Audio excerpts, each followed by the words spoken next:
स्थान माना जाता है, उनका जन्म काबुल में हुआ था, समाधि वृंदावन में। और वो क्या कहते हैं आप सबको पता है कि उनका तो बड़ा प्रसिद्ध है ना कि मानुष हो तो वही रसखान बसो ब्रज गोकुल गांव के ग्वार, यानी मनुष्य के रूप में अगला जन्म पाऊं तो गोकुल में ग्वाल बालों के बीच। जो पशु हो तो कहा बस मेरो चरौनी, तो नंद की धेनु मझारन, पशु बनूं तो नंद बाबा की गायों के बीच। पाहन हो तो वहे गिर को जो धर्यो कर छत्र पुरंदर धारण, पत्थर बनूं तो गोवर्धन पर्वत का। और जो खग हो तो बसेरो करो कहूं कालिंदी कूल कदम्ब की डारन, अगर पक्षी बनूं तो कदम्ब के वृक्ष पर जाकर उस वृक्ष पर बैठूं जिसके नीचे भगवान कृष्ण मुरली बजाया करते थे। मेरे विचार से अगर वो आज होते तो फतवा का भी जारी हो सकता था कि साहब कैसे आपने अगले जन्म की बात कह दी, वो भी कृष्ण भक्त। और वैसे आजकल की युवा पीढ़ी को समझना चाहिए हमारे देश की महान परंपरा क्या थी। आज तो मैंने बचपन में इसकी एक पैरोडी सुनी थी, आज तो हमारा समाज उस विकार की तरफ जा रहा है संस्कार को छोड़ के, कि आज के किसी व्यक्ति से पूछा जाए तो वो क्या कहेगा कि मानुष हो तो वही कवि चोंच बसू सिटी लंदन के किसी द्वारे। वो कहेगा मानुष हो तो वही कवि चोंच बसू सिटी लंदन के किसी द्वारे, और जो पशु हो तो बनू बुलडाग चढ़ू नितकार पे पूछ निकाले।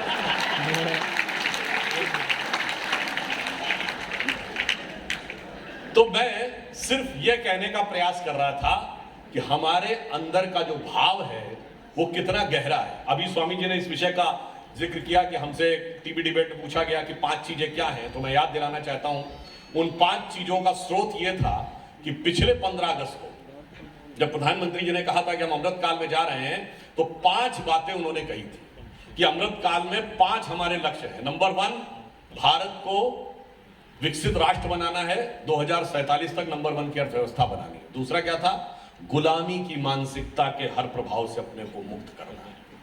तीसरा यह है कि अपनी संस्कृति और विरासत पर गर्व करना है। और चौथा यह है कि सबके लिए सबको प्रयत्न करना है। और 5वां यह है कि वो प्रयत्न जो है वो सामूहिक रूप से कर्तव्य करना है। और इसलिए हम ये कह सकते हैं कि वो जो सांस्कृतिक गौरव और हमें गुलामी की मानसिकता से मुक्त होने की आवश्यकता है, उसके लिए यह जरूरी है कि अगर हम गीता का पाठ करेंगे तो इसके अंदर वो सारे के सारे आधार मिल रहे हैं। क्यों, मैं एक विषय और कहना चाहता हूं। अक्सर धर्म ग्रंथ में या किसी भी धर्म में 2 प्रकार की चीजें आती हैं। या तो वो आपको सन्यास के बारे में बताएगा कि भगवान से अलग, भगवान की तरफ जाओ, संसार से अलग हो, और या फिर सांसारिकता का नियम बताएगा। मगर सिर्फ गीता में भगवान कृष्ण ही वो उपदेश देते हैं जिसे निष्काम कर्म कहते हैं, यानी संन्यस्त भाव के साथ संसार में रहकर कैसे काम किया जा सकता है। मेरे विचार से दुनिया में कोई दूसरा ऐसा उदाहरण आपको नहीं मिलेगा। और हम ये भी कह सकते हैं भगवान कृष्ण इसको अपने आचरण में भी करके दिखाते हैं। यदि कर्म के सिद्धांत को प्रतिपादित किया है तो हमारे भगवानों ने कर्म के सिद्धांत को अपने आचरण में बुला के दिखाया है। भगवान राम जब सेतु बनाने जाते हैं समुद्र के किनारे, तो समुद्र ने रास्ता छोड़ा था क्या? नहीं छोड़ा, बल्कि प्रकट होकर कहता प्रभु ये तो आपकी दी हुई मर्यादा है, कैसे छोड़ सकते हैं? कहीं और छोड़ दिया था, आप लोग पढ़िएगा। तो मैं किसी का नाम नहीं लेना चाहता, मगर बाकी लोगों में समुद्र ने रास्ता छोड़ा था, हमारे यहाँ रास्ता नहीं छोड़ते। अब आइए भगवान कृष्ण को अगर आप देखें तो उनके प्राण कैसे छूटे। कहा जाता ना द्वारिका में बहेलिया ने छुप कर तीर मार दिया। वो तीर क्यों लगा था? वो तीर इसलिए लगा था कि गांधारी का श्राप लगा था जब दुर्योधन की मृत्यु हुई थी। तो आप ये समझिए कि भगवान ने भी ये दिखाया कि कर्म का अच्छा प्रभाव हो या बुरा प्रभाव हो, भगवान भी उससे मुक्त नहीं है। ये हिंदू धर्म की महानता है। और इतना ही नहीं, इसका अर्थ क्या हुआ? महाभारत का अंत कहां पे होता है?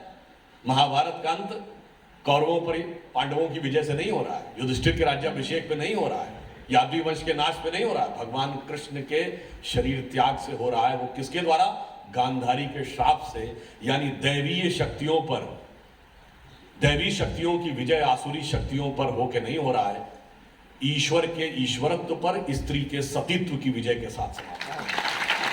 और इसके उपरांत भी यदि किसी के मन में कोई संशय हो तो मैं तुम्हें सिर्फ ये कहना चाहता हूं कि भगवान कृष्ण ने गीता का उपदेश दिया, उसके बाद भी कॉन्फिडेंस आ गया था क्या अर्जुन को? उसके बाद भी उसने कहा महाराज वो सब तो ठीक है मगर इनसे लड़ेंगे कैसे, ये सब तो बड़े बड़े महारथी हैं। तो भगवान कृष्ण को विराट रूप दिखाना पड़ा था और भगवान कृष्ण ने विराट रूप 3 बार दिखाया। एक बार माता यशोदा को, जब उनके मुंह में सारा ब्रह्मांड दिख गया। अब वैसे उसको वो लोग कहानी मानते थे, उसमें मैं डिटेल में जाने का वक्त नहीं है। ये 2022 का जो नोबेल प्राइज मिला है फिजिक्स का 3 साइंटिस्टों को क्वांटम इंटेंगल के लिए, उसके जाकर थ्योरी आगे जाके यही हो रही है कि you can experience universe anywhere at any point, वो अलग विषय है।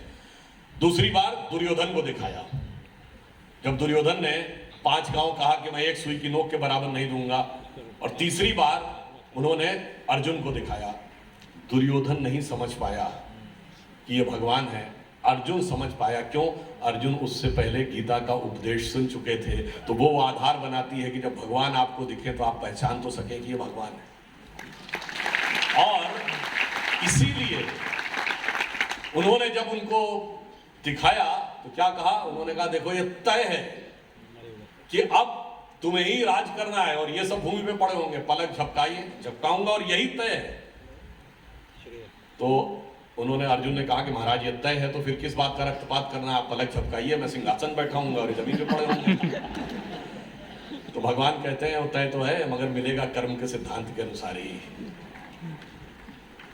क्योंकि अगर बगैर कर्म के सिद्धांत के देना हो तो पत्थर को राजा क्यों ना बना दूं। तो इसलिए आप यूं समझिए, मैं आपको सिर्फ ये भी कहना चाहता हूं कि अगर हमारे देश का भी, अब जैसा स्वामी जी ने कहा कि एक बदलाव आया है, एक विराट स्वरूप उभर रहा है, तो आप समझिए कि भारत का वक्त आ गया है। कैसे? मैं एक पंक्ति में बताता हूं। एक दौर था जब हम वर्ल्ड के पावर सेंटर थे, हम ही इंटेलेक्चुअल सेंटर थे, हम ही इकोनॉमिक सेंटर थे, हम ही मिलिट्री सेंटर थे। 2500 साल पहले जब भारत का डिक्लाइन हुआ, आज से 2500-2600 साल पहले, तो पावर सेंटर वर्ल्ड का कहां शिफ्ट हुआ? आज का Iran, king Darius of Persia. जब पर्शियन एम्पायर का डाउनफॉल हुआ तो किसका राइज हुआ? मेसोपोटामियन एम्पायर, आज का इराक और वेस्ट की तरफ चला गया। जब मेसोपोटामियन एम्पायर का डाउनफॉल हुआ तो किसका दौर आया? टर्किश एम्पायर, आज का टर्की। टर्किश का जब डाउनफॉल हुआ तो रोमन एम्पायर, और रोमन एम्पायर की पहले कैपिटल थी कॉन्स्टेंटिनोपल, जो आज टर्की की राजधानी इस्तांबुल है, फिर आज का रोम हो गया, और वेस्ट की तरफ चला गया। जब रोमन एम्पायर का यूरोप में दबदबा कम हुआ तो किसका दौर आया? पुर्तगाल और स्पेन, और वेस्ट की तरफ चला गया। पुर्तगाल और स्पेन का दबदबा खत्म हुआ तो किसका दमन आया? ब्रिटेन और फ्रांस, और वेस्ट की तरफ चला गया। और जब जहां से मैंने बात शुरू की थी वहीं पर समाप्त कर रहा हूं, ब्रिटेन का एम्पायर का डाउनफॉल हुआ तो अमेरिकन एम्पायर आया। अमेरिका में आज सबसे prosperous west coast, San Francisco, Los Angeles belt. अब आ जाइए पिछले 80-90 सालों में, उसके बाद सबसे ज्यादा प्रॉस्पेरिटी किसमें आई? जापान पे। अब आइए पिछले 50-60 सालों में, जिनको हम टाइगर्स ऑफ एशिया पैसिफिक कहते थे, हांगकांग, ताइवान, सिंगापुर, मकाऊ, इनका दौर आया।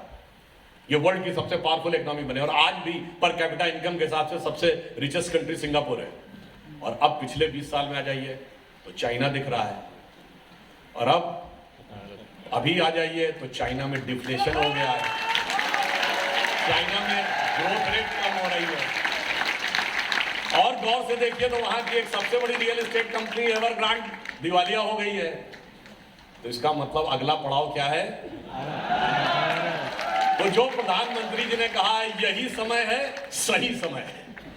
तो बस आप ये समझिए कि जो भगवान कृष्ण ने गीता में कहा था कि सब दिखा दिया था अर्जुन को, तो उन्होंने कहा था क्षुद्रम हृदय दौर्बल्यम त्यक्तोत्तिष्ठ परंतपः, हृदय की समस्त दुर्बलताओं को छोड़ो और उठ के खड़े हो जाओ, यही तुम्हारा भवितव्य है। वो दुर्बलताएं क्या है उसको ध्यान कर लीजिए।